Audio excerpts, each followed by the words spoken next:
Hi friends, എല്ലാവർക്കും നമസ്കാരം. ഇന്നത്തെ വീഡിയോയിലേക്ക് എല്ലാവർക്കും സ്വാഗതം. പ്രഗ്നൻസിയിലെ സ്കാനിങ്ങിൽ കുഞ്ഞിൻ്റെ പൊസിഷൻ ബ്രീച്ച് പ്രസൻറ്റേഷനിലായി വരാറുണ്ട്. എന്താണ് ബ്രീച്ച് പൊസിഷൻ എന്ന് പറയുന്നത്, ഇങ്ങനെ വന്നാൽ എന്തൊക്കെ ശ്രദ്ധിക്കണം, നോർമൽ ഡെലിവറി നടക്കുമോ എന്നതിനെക്കുറിച്ചൊക്കെയാണ് ഇന്നത്തെ വീഡിയോയിൽ പറയുന്നത്.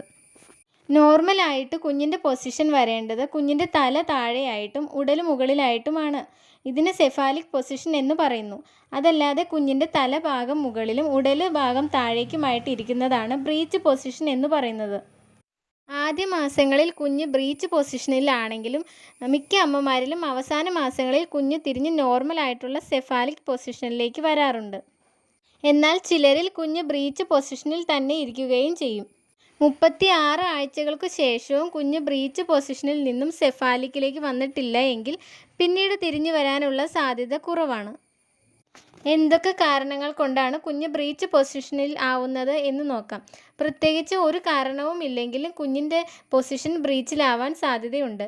മറുപിള്ളയുടെ പൊസിഷൻ ഗർഭാശയത്തിൻ്റെ താഴെയാണെങ്കിൽ കുഞ്ഞിൻ്റെ പൊസിഷൻ ബ്രീച്ച് ആവാനുള്ള സാധ്യതയുണ്ട്.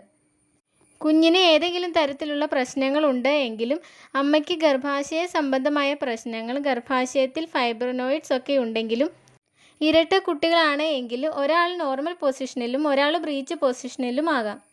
ഡെലിവറി അടുക്കാറായിട്ടും കുഞ്ഞ് നോർമൽ പൊസിഷനിലേക്ക് വന്നിട്ടില്ല, ബ്രീച്ച് പൊസിഷനിൽ തന്നെയാണ് എങ്കിൽ സിസേറിയൻ ചെയ്യുകയാണ് ചെയ്യുന്നത്.